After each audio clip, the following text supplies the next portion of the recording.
right, good afternoon all. This is Rachel Mullaney here. I am the program director for the RIoT Accelerator program. Thanks for joining us this afternoon. If you're just jumping on, please keep your microphones on mute. We're going to be recording this session, so I'll make this quick and easy for you all, and then I'll open up for some questions at the end. But I'd love to go ahead and get started. So today we're just talking about the RIoT Accelerator program. This is our 12-week accelerator for IoT startups. We are currently open for applications, so we want to give you a good overview of the program, what you can expect, the types of companies that we support, and some tips from me on how to apply. To introduce myself, first and foremost, I'm Rachel Mullaney. I direct the RIoT Accelerator. This program is my fourth accelerator program that I've been involved with. I've participated myself and kind of experienced the startup process. I have supported a tech accelerator in the Southeast. I launched a program at Duke University that worked with startups to help them integrate behavioral science research. And finally, I'm here at RIoT, where I'm working with early stage Internet of Things companies. So over the past 5 years, I've reviewed hundreds of applications, so I hope to kind of give you my insight on what I think makes a strong application and some of the things that we look for first when we're reviewing RIoT Accelerator program applications. Great, so to give you a quick rundown on who we are at RIoT, we're an economic development nonprofit focused on the Internet of Things sector. So we support large companies and small to explore the new business opportunities that IoT presents. So, of course, one big bucket of activity that we have going on is the RIoT Accelerator, supporting those early stage companies, but we also work with large tech corporates, and we're a sponsorship driven organization. So we have a network of over 80 corporate sponsors that we consult with. We help them to pipeline talent acquisition. We help them to get connected to collaborators in the IoT space. And we also do a lot of convening. So another big bucket of activity, if you will, is events. And we run both small format educational events on a weekly basis, as well as large format conference style events on about a monthly basis. And we do those here locally in the Triangle region of North Carolina, as well as nationwide now. So our core mission is to support IoT sector growth, and we want to see jobs created and companies grow with this next wave of the tech economy. So that leads me to some of the highlights of the RIoT Accelerator program. We run this program for 12 weeks, twice a year. And we're very high touch in the sense that we are bringing in over 100 mentors and corporate partners to interface with our startups in some way, shape, or form. Often that is providing technical resources and mentorship, as well as teaching from a business standpoint and supporting teams with their go-to-market strategy and securing early customers and getting their sales pipelines going. So we hold over 50 workshops and mentoring sessions over the course of 12 weeks. And this program is at no cost to startups. We do not charge a fee. We do not take equity in these teams. We support them free of charge. That also means that we don't provide any investment funding. However, we now do have a scholarship fund that is available for select founders to support their full-time participation in a program like ours. During the program, startups have access to our co-working space. RIoT Labs is located at HQ Raleigh, which is a startup co-working space in downtown Raleigh. And we also have a prototyping lab that is integrated with our space, so teams can use our equipment to build out early proof of concept products. So let's jump on in here. So first, a big question that comes to mind is who do we support? What kinds of startups do we really work with? Broadly, we work with Internet of Things companies that are early stage. However, we take a very broad definition of IoT. IoT is just the current buzzword that, for the way the tech economy is moving. It has to do with hardware and the data economy. And we believe, of course, that IoT will affect every business just like the internet did. And so many companies will become IoT companies, or at a minimum will need the kind of foundational education on IoT to navigate the market. We are industry agnostic. We've supported a vast variety of teams. We've worked with environmental monitoring companies, public safety, healthcare, consumer products, and enterprise products. So we love to keep that diversity in our cohorts. We typically work with about 8 teams at a time in our program, give or take. And a few of those are corporate teams. So we will support innovation projects that come from large established companies as well. That's not my focus for today's session, but it's good to note that we have that kind of diversity in our cohort. And we find that teams really learn a lot from each other. So we love that. We are also relatively stage agnostic. In general, these teams are early stage, which we define as being pre-customer, pre-revenue. But we've worked from anywhere from a solo founder that has a concept and they have a lot of validation to go, up to a company that is already deploying their product in the market, and they may have some early customers or a bit of funding to get them off the ground. But usually we are working with teams that are at about a prototype level. They have a proof of concept. They're beginning to validate it. They're identifying pilot partners, and they're refining their technology to prepare for manufacturing. And that's about our sweet spot. Team size also varies. I'd say typically we support teams that have 2 founders, one that is business facing and the other that is on the technical side. But we've worked with solo founders, and we've also worked with teams that are upwards of 5 or 6 people. We have limited space in RIoT Labs, but we welcome large teams to participate. But at a minimum, we require startups to have 1 dedicated point person that participates in the program. We've also found that it works nicely for teams to kind of cycle in and out different team members based on what kind of workshop is going on that day.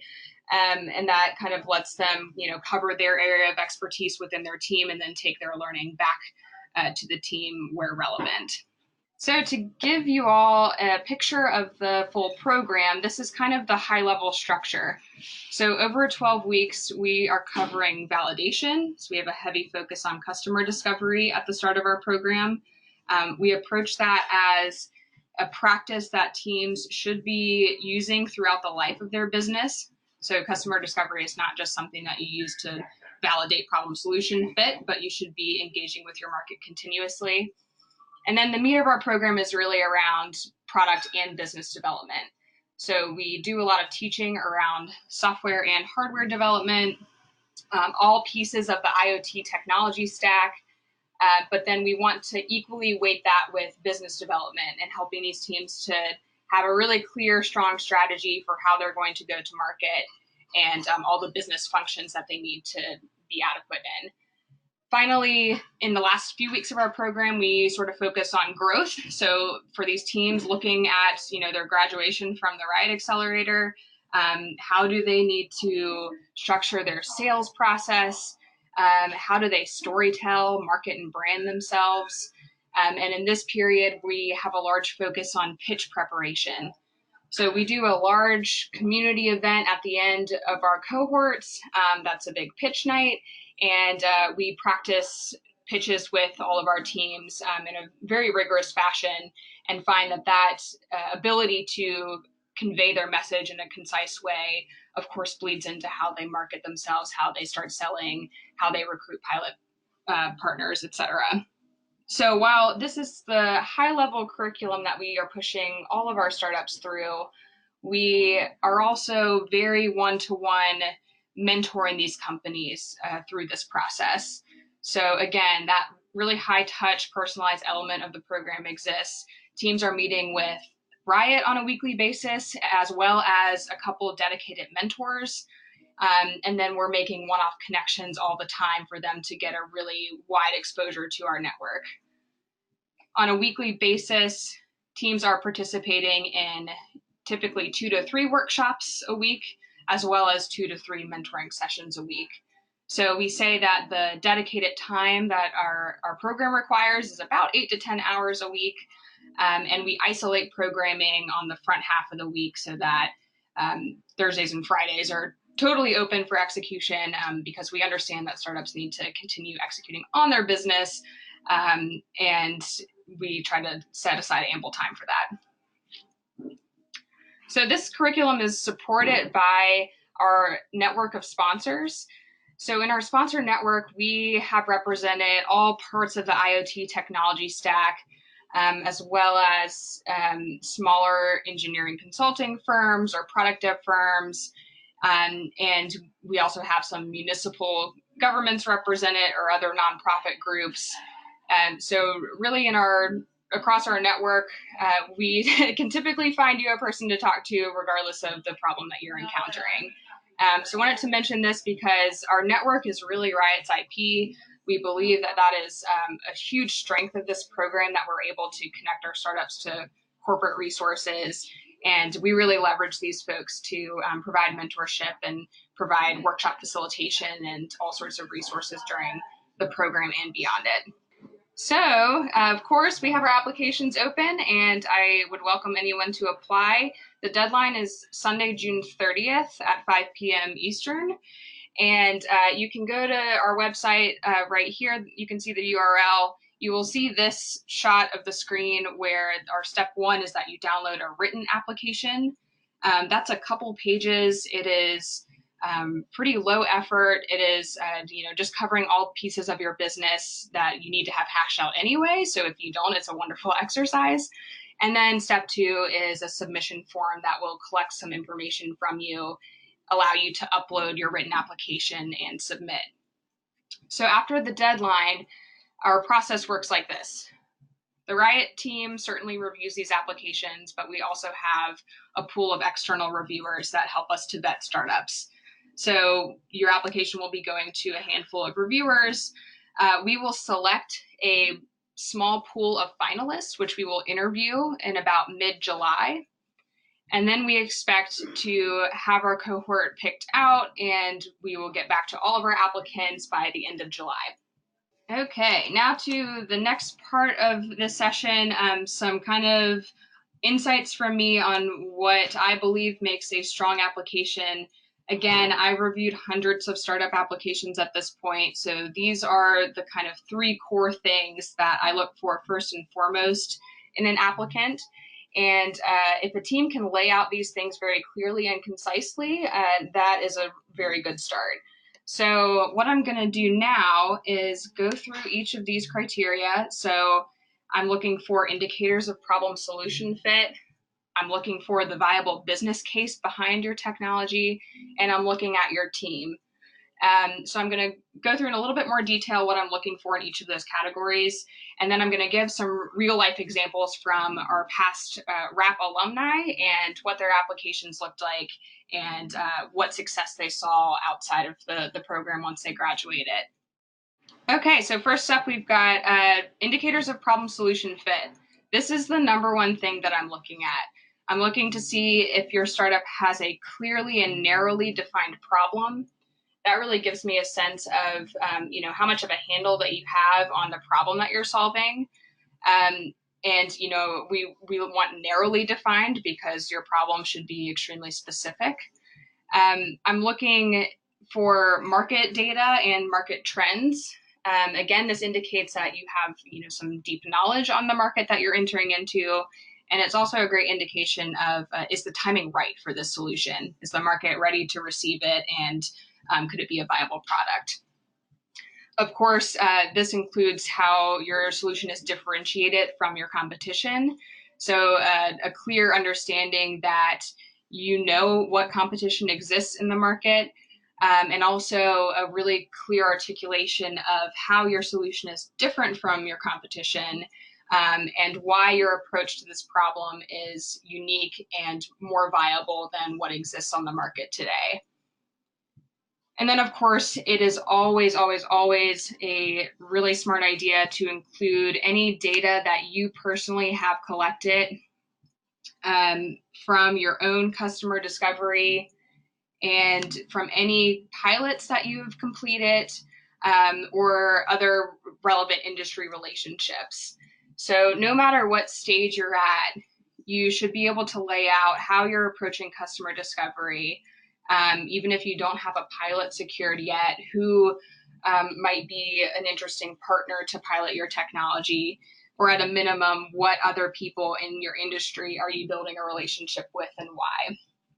So some indications of that will give us a clear picture that you're getting out and you're engaging with your market and you're building relationships that will help you be successful down the road.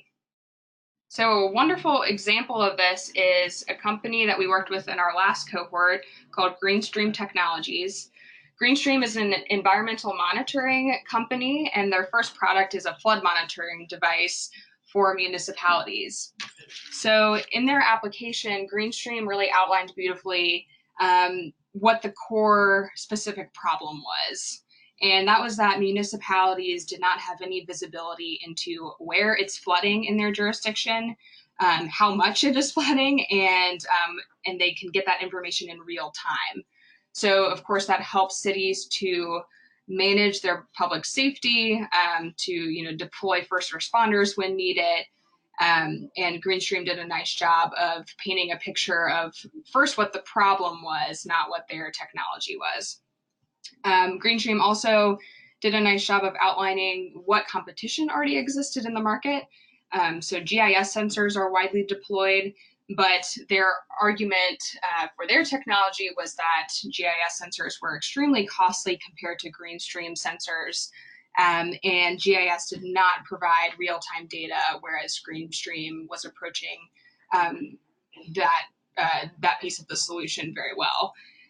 So GIS sensors, you had to go out to the sensor, get the data off of it. So really it could only be used for historical purposes, whereas Greenstream sensors communicate with a dashboard that municipalities can interact with in real time. So Greenstream, through our program, they navigated additional pilots, and we got them connected up with a couple North Carolina municipalities, which they started deploying their products with. And they used that traction to secure a large contract with the state of North Carolina. So soon they will be deploying flood monitoring sensors statewide. So we're extremely excited for them on that. Okay, so our next criteria we're looking at is what is the viable business case for your technology? So we first want to see what your proposed business model is.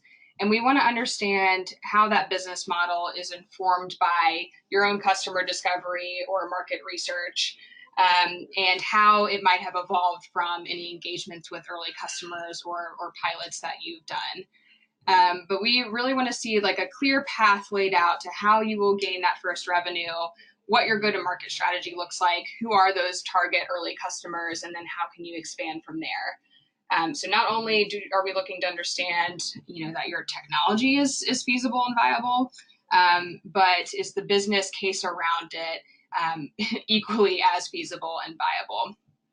So this is another startup from our second cohort that just wrapped up in April.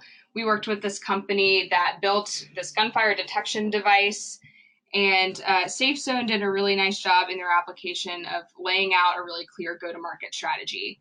So they had already piloted their technology, verified its success, and they knew that their target customer were first and foremost going to be schools and hospitals that had large footprints.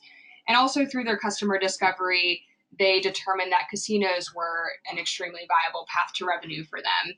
So we loved how they laid that out because they showed us, one, who their first and foremost customers were going to be, as well as an expansion plan of how they would expand to other customers and markets.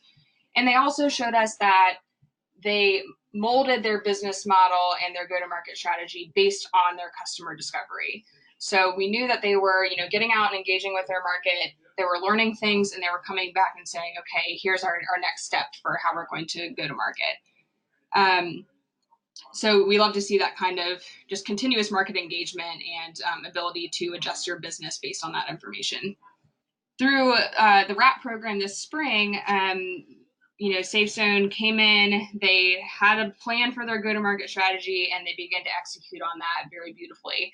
So they deployed with their first customer during the program, and by the end of the program, they had oversold their current manufacturing run. So we're excited to see where the SafeZone team goes.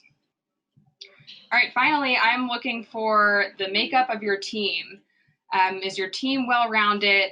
Do you have the appropriate skill sets to be successful? And do you have any kind of relevant experience based on what each role is within the team and what they need to execute, but also in the markets that you are approaching?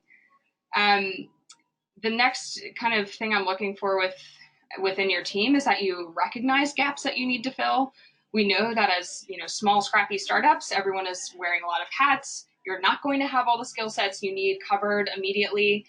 So we're looking for that kind of self-awareness that you recognize, what your next hire might need to be, or what knowledge gaps that exist in your team and how you might address it. Finally, I'm looking for some indications that teams are coachable, they're self-aware, and they're support-seeking. So they know what they need, they listen to advice that they get, and they also seek out that advice to really bolster their blind spots. This can be a difficult thing to convey in your application, but it requires some humility. It requires admitting when you have gaps or knowledge failures, or that you know that you don't know everything. And while you may be hesitant to put that sort of material in an application, it's actually a really strong indicator to me that you'll be successful through an accelerator program like ours, because it really takes startups that are understanding of what they need and that they will be willing to listen and digest advice. And those kinds of teams are the ones that are going to benefit the most from 12 weeks with us. So my example here is Trilliant. They're a really interesting one. So Trilliant participated in our first cohort last summer. And Booth Kalmbach here, the founder, was actually a single founder coming into our program. So he, certainly didn't have other team members that could kind of balance out or complement his own skill set. But what Booth did was he really demonstrated that he had strong industry expertise. He had relationships with customers that he believed this Trilliant product would provide for. He, had IP from a previous venture, and he had founded other companies before. So we knew that there was some proof that he could execute. He'd had startup experience. He had deep industry experience. So Trilliant was building out this asset tracking solution for enterprise. And while Booth, went through the program on his own and built out an MVP, he recognized that the next hire he needed to make was going to be sales oriented. And he had a real awareness of his own blind spots or lacking skill sets, and he came to RIoT to have our network support those gaps. And so we made many introductions for him. Through our program, as I mentioned, Booth built out an MVP, and at our pitch night, he actually met a global corporate company that he secured as his first paying client soon after he presented at the pitch night. So Booth is currently piloting with this corporate company, and they see a lot of potential for scaling. So that's an exciting outcome for Booth. Great, moving right along. So I have a few kind of general application tips. So, when you're doing a kind of short application like ours, it's important to be thorough, certainly, but also concise. We're not looking for overblown explanations or wordiness. We're reviewing tons and tons of applications. So we need to be able to understand what you're working on very quickly. So if you can be concise and compelling, that is a huge mark for you.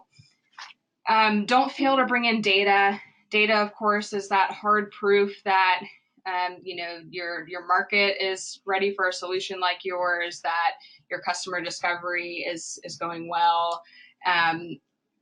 Use data really whenever you can to bolster the arguments that you're making in your application. It also helps us because again, being industry agnostic, we're seeing all sorts of industries and all sorts of IoT applications. So we're not familiar with every market, and so data helps us to understand that you have a good awareness for the market that you're entering into. Relationships builds credibility. So whenever you can indicate that you're connected in your industry or you're seeking out those connections, that you're building things like potential pilot relationships or early customer relationships, that you've sought support from X, Y, and Z organizations. When you have relevant opportunities in your application to, lay out those relationships for us, it makes you more real and credible to us, and that we know that you're not developing this product in a vacuum. And my final point here is to not overly focus on the product or building the product. This may throw some folks off. What I mean here is that we understand that a lot of things are technically feasible, and we certainly have the resources in our network to help with technical development. So we're not looking for teams that are, too focused on pushing their tech development forward, but they're at least equally focused on pushing their business development forward. So that goes back to, are you passionate about the problem that you've clearly defined? Is your solution the right approach? And what is the market for that solution? So we're looking for a stronger business case, a bit more than we're looking for a really strong technical case. Again, we can support with those resources. So we're not looking for startups that are too bogged down with, we just have to get this product built. We're looking for teams that are ready to dig in and understand how they can bring a viable business to market. So I've got one final example here.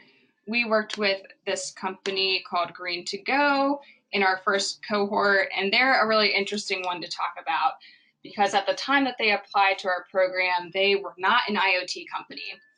So this sort of exemplifies, IoT is changing all industries, and the RIoT team is really open to supporting all sorts of startup applicants. So GreenToGo, in their application, first, they use data. So that's one of my pieces of advice, right? Use data whenever you can. They illustrated that, there was this real environmental problem with disposable waste. And there were also these very real market trends toward environmentally conscious consumers.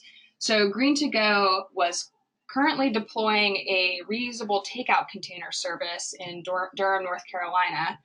And they approached us, outlining those existing relationships they had with the restaurants, so clear indication of traction from them. And they wanted to integrate IoT into their product because they saw a strong value proposition there. But they didn't focus too heavily on just, we've got to make this product technical for the sake of it being technical. But they knew that IoT was going to present some diverse business model opportunities for them. So while IoT product development was sort of the thing that they needed from our program, the way that they, applied in was with a very savvy understanding that the IoT piece was going to open up doors with them for different paths to revenue.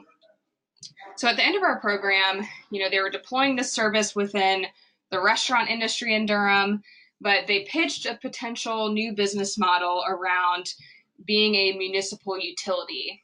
So kind of being a circular economy system for municipal governments.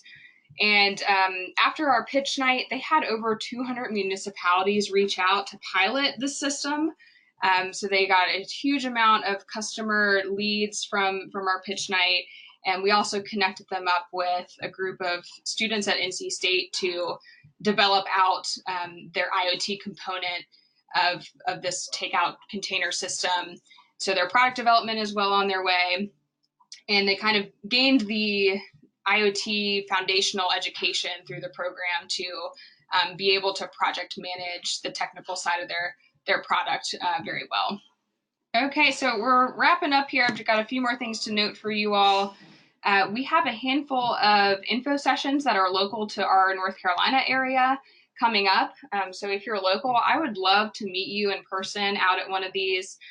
Again, that kind of relationship building is really valuable during this application season when we're reviewing tons of apps, but we may or may not know you personally. So whatever ties you can make, I think that's a strengthener.